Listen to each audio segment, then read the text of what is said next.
there, and good afternoon to all our viewers tuning in this Tuesday afternoon. My name is Samantha McKenzie, and this is my co-anchor, Alana Kay. Hello, people of Barrie. Now, before we begin today, I wanted to take a minute to enlighten our audience that today's show is going to be a little bit out of the ordinary. We will be focusing on the ever so take it for granted career of nursing. There are so many different sectors to the term and occupation of nursing. We want to educate you on what you already know and what you need to know. You know that on the head, Sam. However, what you know and what a person thinks they know is not just important in the field of healthcare and nursing, but in every day-to-day life. Knowledge is a term used to describe a reasonable and accurate understanding of the world. There is simple knowledge and expert knowledge. Certain simple behaviors can help show and support your knowledge, such as touch, your attitude towards a person, place, or thing, and eye contact. See? Simple.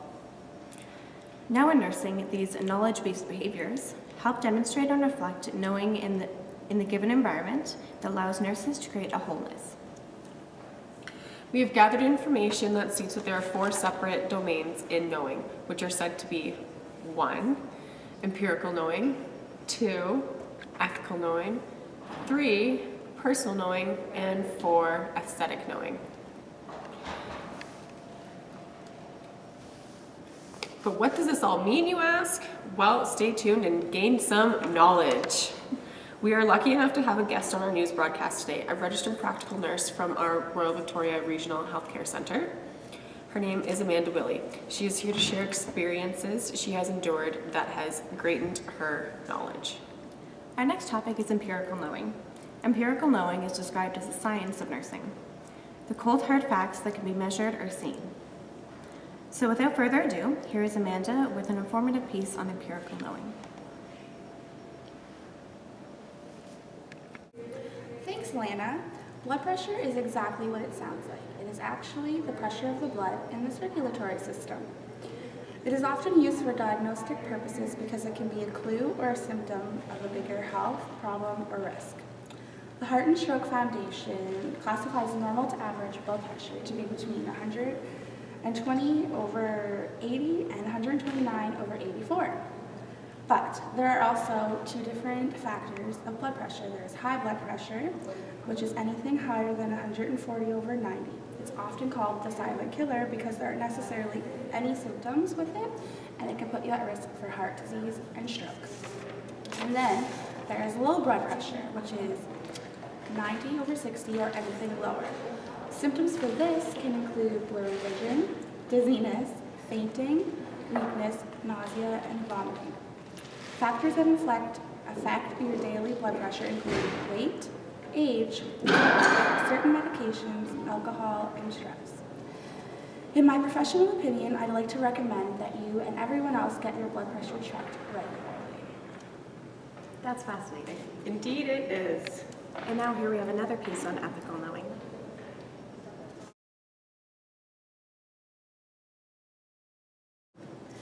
Now I'm going to take the time to share with you a story that involves a young male patient that I cared for recently. I came across a situation and had a really strong ethical background. This young male had life-threatening injuries, which involved him needing a blood transfusion in order to be saved. However, after long interview processes, it was discovered that his family was, in fact, Jehovah's Witnesses, and it is known that Jehovah's Witnesses do not do blood transfusions. They refuse them as they consider it to be a violation of God's law. So this family had a strong belief that no blood outside of the body should re-enter, even if it was their own blood. It was really hard for me that day because I put it into my perspective as if it was my child that needed a blood transfusion to save her life, I would go for it. Unfortunately, this isn't always the case. This family had a really strong ethical background and morals that they needed to follow, and they were completely against it. We could have saved that child's life that day, but his family wouldn't have wanted him anymore. So we let this young male pass peacefully, knowing that we could have saved him, but it just wasn't ethical for us to go ahead and do so. Now we're going to roll on to Jessica and to the weather to see what the next 3-day forecast she has for us.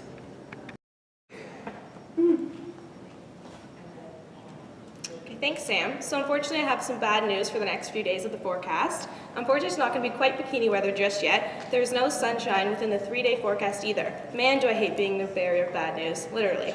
So Wednesday here, we have a mix of sleet and snow with a high of only +4. However, +4 is certainly better than -4. Thursday over here, we're out with the snow and in with the freezing rain. The freezing rain is going to start as early as 6 a.m., so be careful all your commuters. Unfortunately, it is not going to stop either until dusk. Just talking about this depressing weather forecast is making me feel down, and it's not even raining right now. I say this because when it is pouring rain, I am not myself. It is like there is a permanent dark cloud over me when the sun is not shining. So moving on to Friday, there is no snow, but the freezing rain is going to start up again. This is not the worst, however, we are going to sink to a low of -12 without the wind chill. I know I'm not alone when I say this, but I sure am. I sure know that my arthritis is going to be acting up on Friday. I can feel it in my bones and joints the night before we get a deep freeze. It never fails. I just know. Thanks for all that terrible news, Jess. Wow, that later this week it's going to be raining cats and dogs. I'm going to be stepping in a poodle. Now, last but not least, we have Amanda with an example of aesthetic knowing.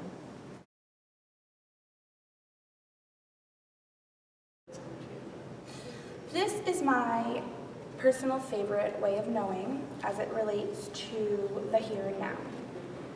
I can remember a time when I was caring for a patient who was in palliative care. Over the course of the time we spent together, it was my duty to ensure the complete comfort with not only my patient, but also her family. This was the hardest time of their lives up until this moment.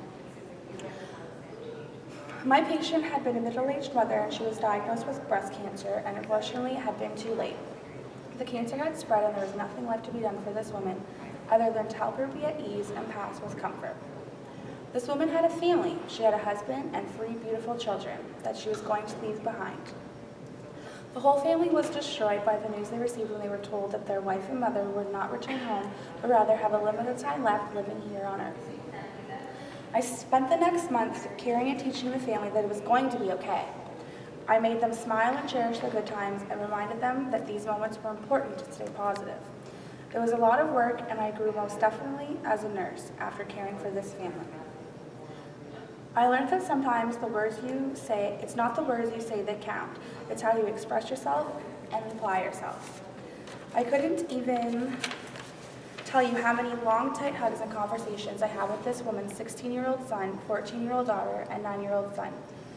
Their father wasn't as clear-minded as he needed to be, and that was okay. He was dealing with this in his own way. I'm happy to say that by being there for my patient's family and understanding their needs, my patient passed away peacefully with her family by her side. The tears that I shed that day, and that the family shed that day, were tears of happiness for the simple fact that that woman's pain had been gone. By involving myself completely in the care of my patient over the course of the time, by not just following doctor's orders and caring for the patient, I was able to achieve something that day, and it was a peaceful ending. Wow, Amanda, those stories were all truly touching. Thank you for sharing. Well, that's a wrap. Thank you, you wonderful citizens of Barrie, for tuning in on our news broadcast today. We truly hope you have expanded your horizon of knowledge. We will be back tomorrow. Same place. Same time.